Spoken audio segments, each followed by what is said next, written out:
Ultraman Omega, the superhero of this show. We're gonna kick some butts, but first we're gonna get ours kicked first by some random two-part kaiju. Go, go, let's go. Look, I'm gonna be honest with you guys. This guy made a joke just before we hit the record button, so like now that joke is stuck in my head. Okay. Kamen Rider Omega. Mm-hmm. Or Ultraman Zets. Not Zet. Zet. Imagine we had Ultraman Orga. It's funny that you mentioned that because first there was a Godzilla kaiju named Orga in Godzilla 2000.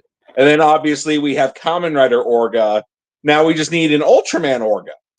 And Johnny Young Bosch played a character named Orga in Iron Blooded Orphans.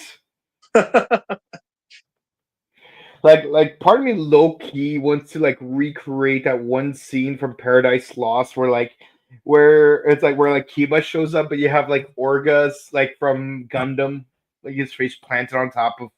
It's like yeah, that it actually reminds me of in Kaiju no Kami's review of Kamen Rider Fives when he was talking about the Fives movie when the crowd was cheering Orga, Orga. He shows off footage of Orga from Godzilla 2000.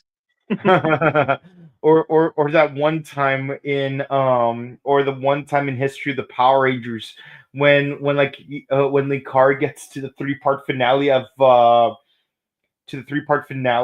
what's it called, Time Force. It's so the Doctor gets a call from the Ood telling him about the Song of Resonance, but only to find out that the Master has been revived by a sacred cult. And he's basically summarizing the plot of Doctor Who, The End of Time. I'm like, yeah. But nothing will ever beat that Ninja Steel intro where he just recreates the trailer for Ninja the Mission Force using Ninja Steel footage. Yeah, it's like I've been summoned to a ninja challenge. A ninja? What's that? Oh, just a fairy tale. Don't worry about it. Yeah, but still though, when Godzilla blows up Orga, still probably my favorite.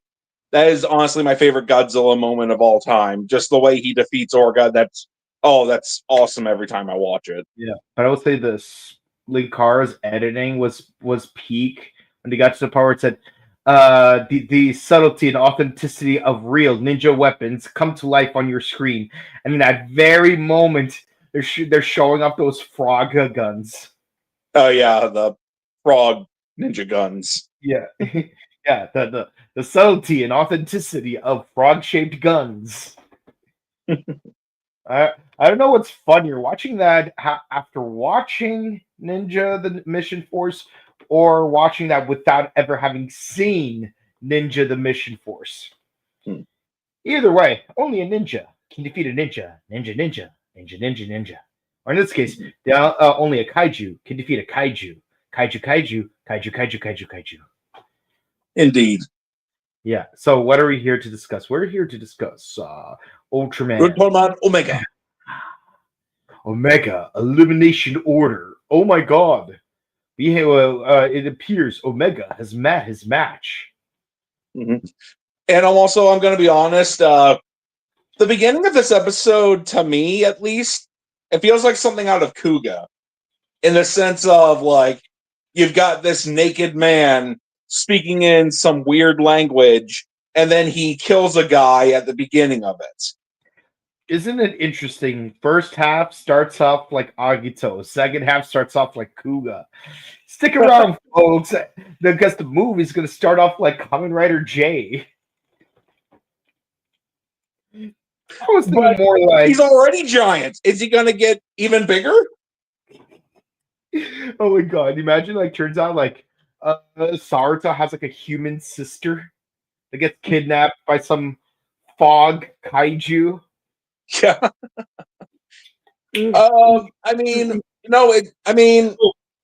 What's it called? Rue, Perfect opportunity to cross over with Rube. Yes. Yeah, and then they get the Omega Crystal. Yeah. Select Omega Crystal. Yeah, I mean, I suppose it being a reverse of Agito than Kuga kind of works, considering we've had Ultraman series with gimmicks similar to Kamen Rider. I mean, we've had cards and X, Medals. Orb, and Decker, USB drives and trigger, metals, and Zet. I almost said Zet. Yeah. No, but for real though, this was. I'm not gonna lie though, like this was like a nice change of pace from the first arc. But again, it's like this is what we've been expecting to happen. Like the plot doesn't really start till episode 14. Out of a 25 episode show. And let me guess, after episode 15 is over, we're just gonna have more one-off episodes till episode 23. Maybe Zango will show up in episode 17.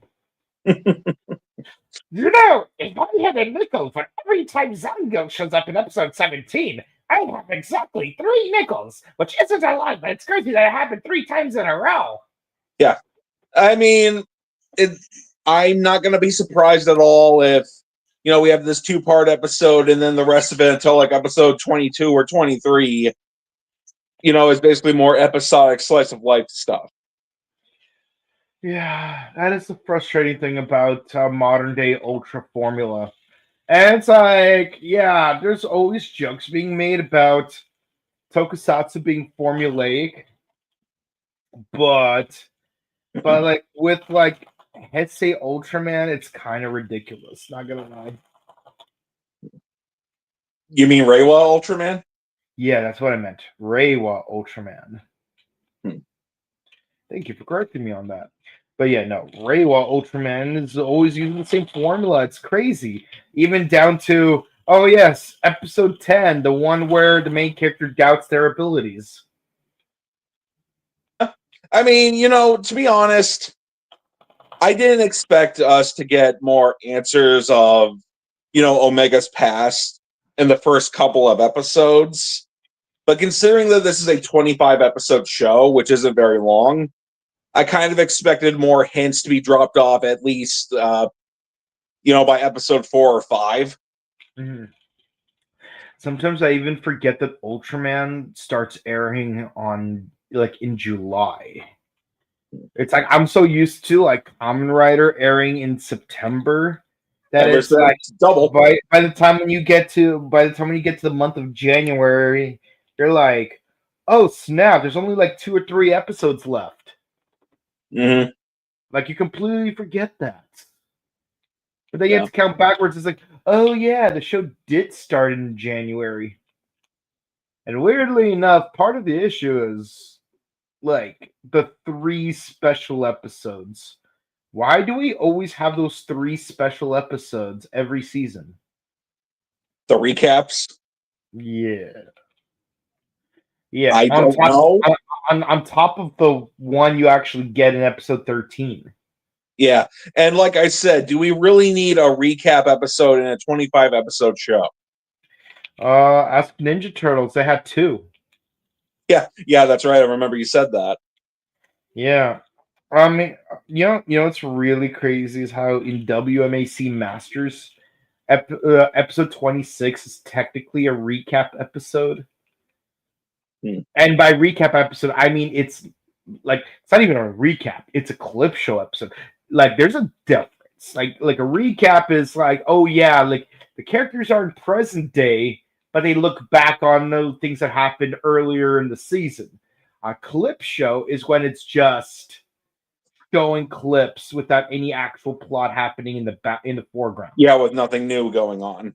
Yeah, like what's it called? That episode of Community when they were like trapped inside the study room because of that monkey. That was a recap episode. There was stuff going on. But then like you have Zatch Bell where like they literally like the foreground plot is literally just cut footage from past episodes and then redubbed to make it look like new footage. All right. Like it's like I always felt it was kind of weird. Like when I first watched that hour-long recap episode of Zatch Bell on Toonami, which by the way is an official recap episode. And I'm like, wait, why does the footage from this scene look familiar? And like turns out it's like, yeah, they took footage from other episodes earlier that season, cut them up together to make it like new scenes using the old footage, and just like dubbing over it to make it sound like, oh, new stuff is happening. Look at this new dialogue going on. All right. It's like, can you imagine if what's it called? Can you imagine if like you know those scenes from what's it called? Mock Go Go Go, where it's literally just the character standing still, maybe mouth flapping, but completely standing still with that whooshy background. Yeah, like in Robot Chicken. I must say completely still because animation costs money. Oh. Yeah. It's imperative that I do a move because if I move, it would add to the animation cost. So I'll save the street a lot of money by saying completely, perfectly still. Yeah, that's it. Yeah. So like, imagine all of the non-recap footage is just that. Imagine there's a show that actually did that. It's like, huh? I remember the first episode that actually happened, and then clip show to the first episode, and then cut back to it's like what you remember? Yes, I remember that happening, but I remember the time when that one other character shows up. Yeah. Real quick. Speaking of Speed Racer, or Maha Go Go Go, in Robot Chicken, the part that lives rent free in my head is when he's in a NASCAR race, and then he does that laugh that goes, oh. I love the part where his neighbors try to lynch him. It's like, oh my god, it's a hate cross. No, it's not a hate cross. It's a welcome cross. And then that one melanated neighbor's like, hey, I never got a welcome cross. Yeah, it's like and also it comes with a gift basket from Omaha Steak, because you can't have like a racing skit without a reference to Omaha Steak. Yeah, I'm not gonna lie though. Like, it's really addicting. Just like spinning the capsules and then just like letting it roll against your tabletop. It's like, this was not meant to be played with this way, but it's incredibly fun when you watch it go like across your table. Feels like a Happy Meal toy when you think about it. Yeah. Anyway, now at McDonald's Japan, you can get yourself your own deluxe Zets capsules. Just like those times when they sold Yu-Gi-Oh cards and Duel Master cards. Oh, yeah. I remember when American McDonald's had that commercial for like the Yu-Gi-Oh cards, like collect 27, I think. Yeah. And in the commercial, like, you had a kid, like, he orders the Mighty Kids meal, and he has like two Secret Service members behind him, and one of them like handcuffs the Happy Meal bag to his wrist. Like, bro, it's a children's fast food meal. It's like, but you don't understand. This is the Kaiba energy of it. It's like Trinity cards are serious business. I think only a bridge Kaiba would get to the point of having like a security guard securing a children's fast food meal.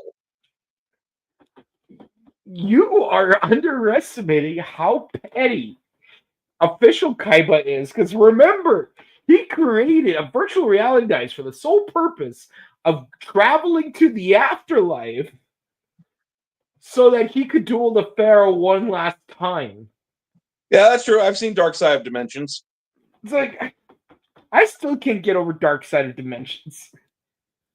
Like, he tries to use virtual reality technology to travel to the afterlife, not like bring the Pharaoh back from the dead, because God knows, like he's been undead for long enough. We got not one but 3 filler arcs, 4 if you count Crapsel monsters. But Depending on which version you watch, because Capsule Monsters was for the dub only. Yes, but in the dub, it does take place between Kaiba Grand Prix and Millennium World. You know, now I actually kind of wonder what Capsule Monsters would have been like if it got a Japanese version. Yeah. Or if like it actually, or if they actually followed through on Dungeon Dice. You don't have to make Yugi the main character for Dungeon Dice. Just make a new OVA, 26 episodes that focuses on Dungeon Dice. You know, I recently got the Dungeon Dice game for the DS. No, not the DS. The Game Boy Advance? No, for the Switch. Oh, which is a port of the Game Boy Advance game. Don't get me wrong, but the thing is, it's like the rules don't make sense. Like I'm trying to understand how to play this game. I couldn't even get past the first duel against obligatory school bully who's not Ushio. yeah, and then he still looks young in 5Ds. And I'm not talking about like, oh yeah, Ushio from season 0 / the flashbacks from Duel Monsters. No, I mean like it is some random bully who is definitely not this character. Some random other bully. Yeah. Ushio, like you're right here on the tourney tree. Ushio's way over there. Mm-hmm. But anyways, so it's like, yeah, but like you know, like if they did make like an OVA for Dungeon Dice Monsters, should they introduce like a new character with a YU name, like Yuji or something like that? Or should they just have Ryuji aka Duke be the main character? Surprised if they named him Udai, because like it's a call to like it's a reference to the fact that this game uses dice. Heck, they could even Udai would work. I mean, we have Judai and GX, but still. Yeah. Oh yeah, Judai's last name is Yuki. Yeah, Yuki Judai. Yeah, it's like bruh. It's like at this point you're cheating, like using the name Josuke Higashikata. Yeah. But yeah, so Ultraman Omega, we're trying yeah, so what's her face is in the know. Mm-hmm. Yeah, that research chick. Yes. Yeah, Ayu, whose full name is Ayumu Ichido. Mm-hmm. Yeah, and we're introduced to a new character, Sayuki Uta, who appeared in the previous 2 episodes ago, but we haven't quite seen like her stand out too much. Yeah, she's a science squad leader for KSCT, the Kaiju Special Countermeasure Team, which you'd think, oh, so now we actually do have an organization, more or less. I guess. Yeah. Oh, and by the way, she previously played Queen Kisara in Ginga S. Oh, I see. Yeah. So, but like in the credits for episode 12, she's just known as Mysterious Researcher. But yeah, so the long and short of it is she subtly shoehorns herself into the squad because now we have a new theme song with her being included into it. Kind of like Goth Girl from the second half of Rube. Yeah. Yeah, Asahi's kaiju form. Yep.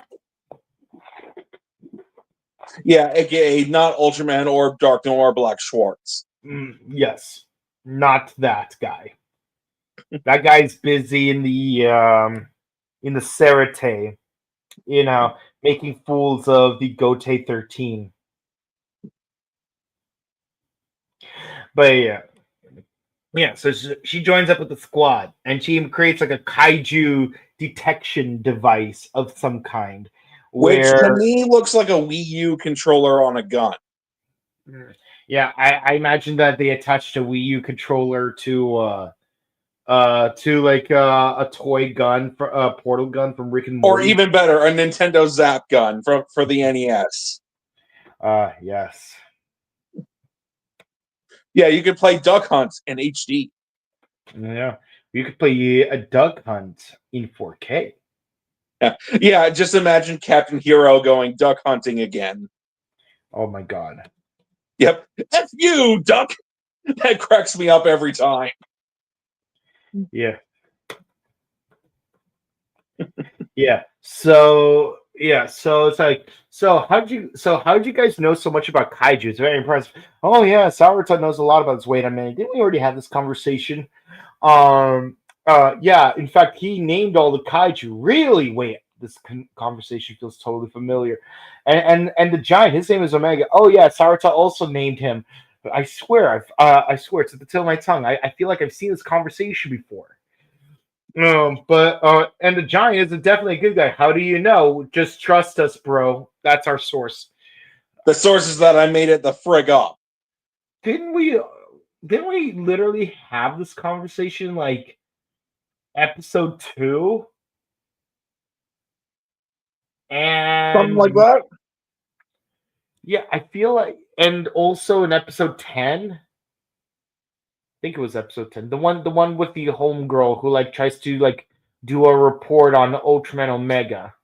Wow. 3 times in the span of 14 episodes. Yeah.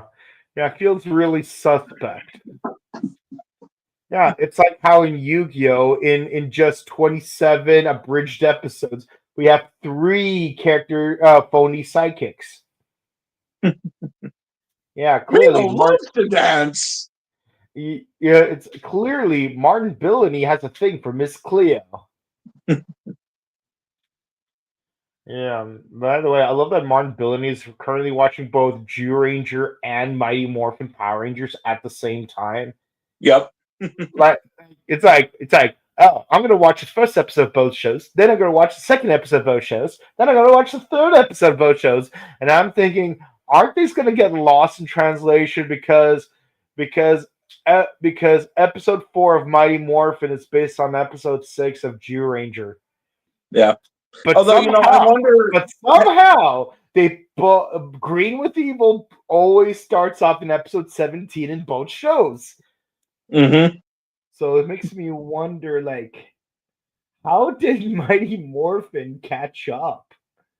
Like, what filler nonsense did it take for them to pull that off? I need to rewatch Mighty Morphin now just to figure that out. Yeah. I also wonder if Little Karibo has watched Kamen Rider Ryuki. He did. He did reference Kamen Rider Zelda. Yeah. Yeah. It's like it works out because it was basically 5Ds before 5Ds. Yeah, because that mirror cycle, it looks like a dual runner, or more accurately, vice versa. Yeah, and then they also play cards, and main character has a bond with a dragon. Yes, and its arch rival has a fiendish monster. Yeah. And they both have to fight an enemy that warps time. Mm. Oh my god, 5Ds really is Ryuki. It comes full circle because I wouldn't be surprised at all if since Yu-Gi-Oh was popular and airing in Japan in the early 2000s, if that Toei took inspiration from the Yu-Gi-Oh Duel Monsters anime for Kamen Rider Ryuki. Yeah, and then vice versa in 2008 ish. Yeah, 5Ds came out in 2008. Oh wow, I just guessed. Yeah, it came out in Japan in 2008 and ended in 2011. Yeah. Yeah, we never got that Red Nova Dragon 3-parter. See? That doesn't affect me because I don't watch it dubbed. I really wish that they would go back and do a remaster dub of like Gundam Seed had a dub. had a remaster where Adirka's voice actor was replaced by Johnny Young Bosch. So it's like you don't really think about it, but Orga really does kind of look like Dirka, but with that little like coif. And I'm Honestly, like, what I wish that they would do is just make everybody happy by continuing the uncut Yu-Gi-Oh DVD sets. Because back in the day, and I own them, they made 3 volumes containing 3 episodes. So the first 9 episodes of Yu-Gi-Oh! Duel Monsters with both an uncut dub and the option to watch it in the original Japanese with no censors. So I'm see, thinking, like, why not, like, Konami, could you please do that to make everybody happy? That way, like, people get to watch the original version how it was intended, and you have the option of watching it both dubbed and subbed, or at least just release the sub version on DVD. What's really interesting about Escaflowne Blu-ray is the fact that you have 2 separate discs for episodes 1 through 7, where one is the uncut version and the other is the TV broadcast version. Hmm. But what's weird is that they don't do that for the other discs. Why not? I don't know. It's just for some reason only this batch of episodes has an uncut disc and a TV broadcast disc. Interesting. Now, Yeah, I obviously, mean, me, I'm going to watch the uncut version because I want to have the comprehensive experience. yeah. I mean, I'm really appreciative for those uncut DVDs that they did of Yu-Gi-Oh! Granted, it's the first 9 episodes out of 224 or 236 if you watch it dubbed, but it's still better than nothing. Yeah. It's literally the only official way to have the original uncut Japanese version of Yu-Gi-Oh! On physical media in the United States. Oh, and the also 2 of the Yu-Gi-Oh! Movies, Bonds Beyond Time and The Dark Side of Dimensions. Although oddly enough, The Dark Side of Dimensions physical releases has dub titles on the Japanese version. I don't know why. It's just weird. But yeah, so what's really interesting is I remember after Dragon Ball GT was taken off the air, they started airing Dragon Ball Z Uncut. I remember that. Yes. But yeah, no, like but for real though, like I low key want to watch Dragon Ball Z Uncut just because like I'm just really like fascinated by like what we missed. Like I know for a lot of people it's like get to the point, where are the Saiyans? But it's like I really do want to see what Gohan did during that year when he was divorced from Piccolo. Yeah. Or if you just want to skip all that, just watch Kai Uncut. Yeah. Wait, Kai and Uncut? As in the uncut version of Kai, to where it's not censored by Nicktoons or 4Kids. I have a question. So, like, is there any difference between Kai and Kai Uncut besides Mr. Popo's color? Yeah, there's a lot of. It depended on the network. Like, you've got the 4Kids broadcast version and the Nicktoons broadcast version. Yeah, them being on Nicktoons was weird. Yeah, I didn't think that. Honestly, I do like Nickelodeon. Don't get me wrong, but I never thought it was the appropriate home for Dragon Ball Z or Power Rangers. It just seemed odd to me. Mm-hmm. But that aside, yes, like when I say an uncut version of Kai, I don't mean that they put back in the filler. I mean like an uncut broadcast version that doesn't have the censorships from the 4Kids or Nicktoons broadcast. Uh-huh. Yeah, actually, it's interesting because like the 4Kids and Nicktoons broadcasts, they have different censorship. What's the word I'm looking for? Standards. That's it. Yeah. They have different censorship standards. So the Nicktoons one actually got away with more things than the 4Kids broadcast one. Yeah, ever so slightly. Yeah, ever so slightly, but still. But you'd think that, if you just put on Adult Swim, which they did. Yeah, like it would solve everyone's problems. Yep. I mean, they did that eventually. Yeah. But yeah, no, it's um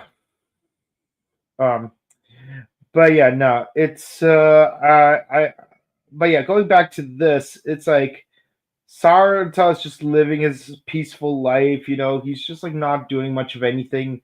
Um like And then the alien Grongi shows up. yeah, like from out of nowhere. And like at first he's wearing a tracksuit and he's like speaking some grongy language. It's like Nudogwa Zeba. Guma something something. I'm just naming a bunch of random Grongi names. I don't actually speak Grongi. Yeah, Bobby Bee Boo Baba.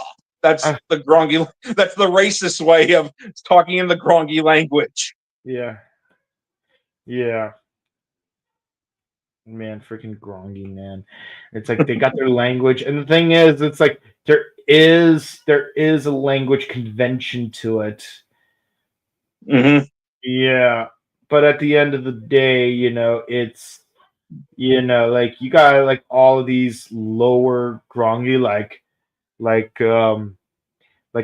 Zu Gumunba, Zu Gomagu, Zu Mevioda, and that's just the Yeah. Zoo group. Yeah, because like they have that four name, and then you got the Me group, Me Vagisbam, Me Gadrada, Me Ginogida, and then you got the new and Bay group, which don't even appear in the TV show. And Mm-hmm. then you got the high ranking ones like La Balvade and La Doldo Goo. And then you got Go Burogu, Go Genoda. Actually, Go Genoda is from the Hyper Battle video. See, that one I actually remember. Yeah, that kind of sounds like Godzilla saying Kono Gojirada, like instead of Kono Dioda. Yeah, and then finally got the main Grongi Ndagva Zeba. Yeah. Yeah. See, like that sounded like the name of a Fangire. But the point is, he's speaking some Gronky speak. I Yeah, know it and sounds racist. we had a civilian fight and it was cool.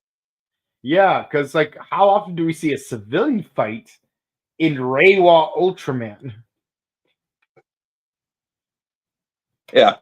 Yeah, it was a cool fight between Sorato and Mr. Alien Grongi man. Yeah, yeah, but somehow Omega's like picking up on his language. It's like, oh wow, we're actually learning stuff. Mm-hmm. Yeah, but to cut it quick, yeah, no, it's revealed like, oh yeah, he's like a giant mantis-looking kaiju that resembles one of those electric alien kaiju from the original Ultraman and X. Hmm. Yeah, yeah, Yeah, when but you say electric kaiju, I think of Ella King from Ultra no, 7. not Ella King, but like I mean like one of those last few kaiju that 66 Ultraman fights. Give me a little more specific. Those black and yellow ones, the ones that look like very unsettling. Oh, okay. It's like they could project force fields and stuff. Yeah. Zeton? Yeah, I think it's Zeton. Yeah, in the final episode, because when you say Yeah, like black and yellow, yeah, I'm thinking yeah. of at the end, I'm thinking of Zeton. I think it might be Zeton. See, this is why I need a kaiju dex. And not just a regional kaiju dex. I need like a fully completed national kaiju dex. You, 10-year-old over there, I need you to document every kaiju that ever existed into this tiny little device and then bring it back to me. Well, you could just go on the Ultraman wiki.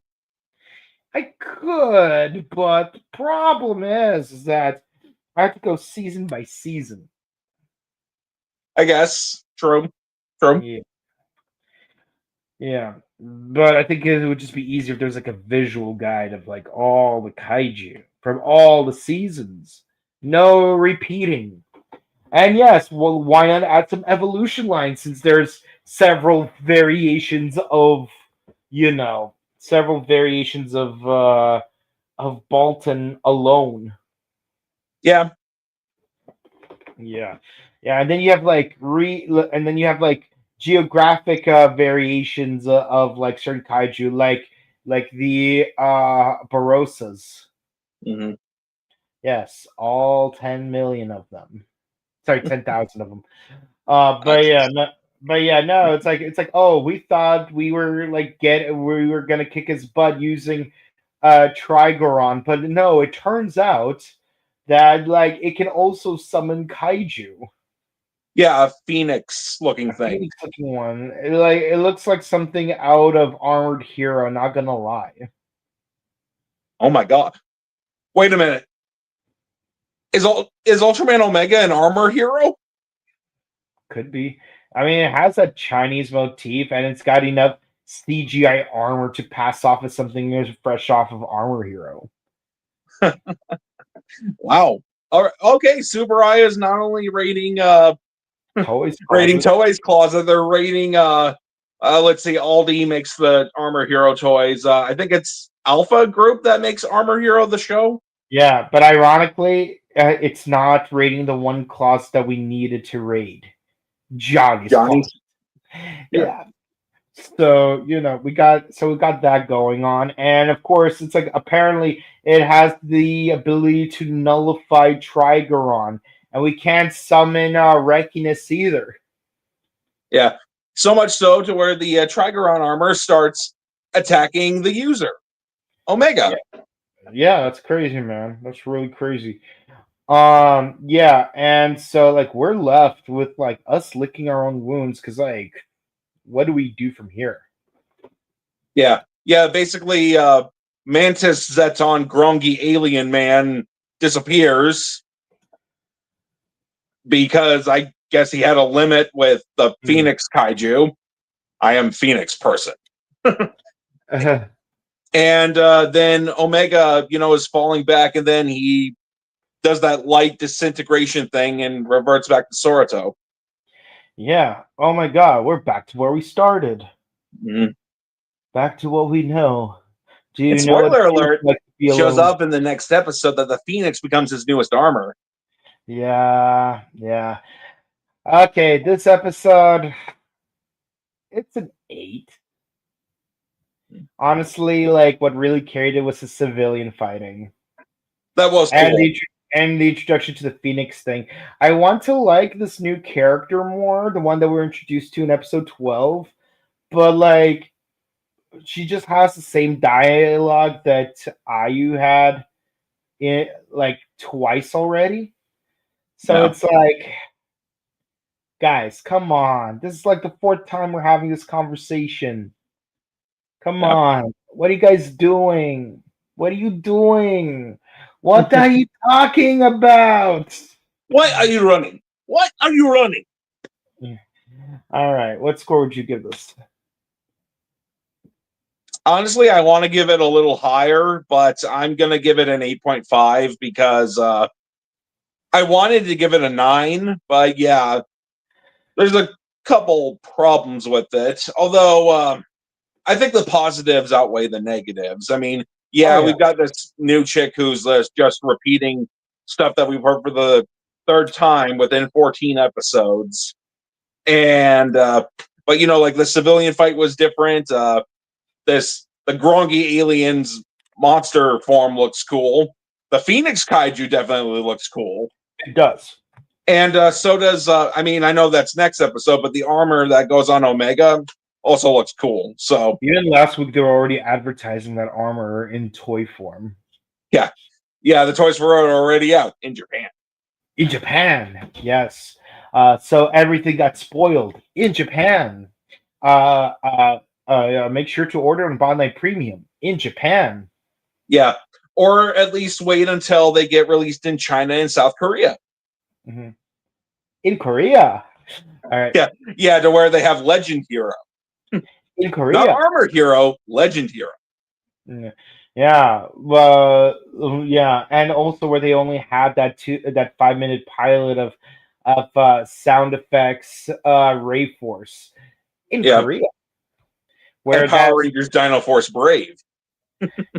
yeah, I swear Ray Force, like I swear they ripped off the design for what's his name, Wing Saber from Transformers, and then added GM drives from Gundam 00. Oh, you should see Top Gun Spinner. It's literally South Korea's version of Beyblade, but I kid you not, you know what the launchers are? They are literally shotguns, and to charge up the spinning action, they have to crank up they go vroom, vroom, vroom, vroom, vroom, vroom, Oh, with with the the shotgun and then shoot them out of it. Yeah, wow. seriously, look up Top Gun Spinner.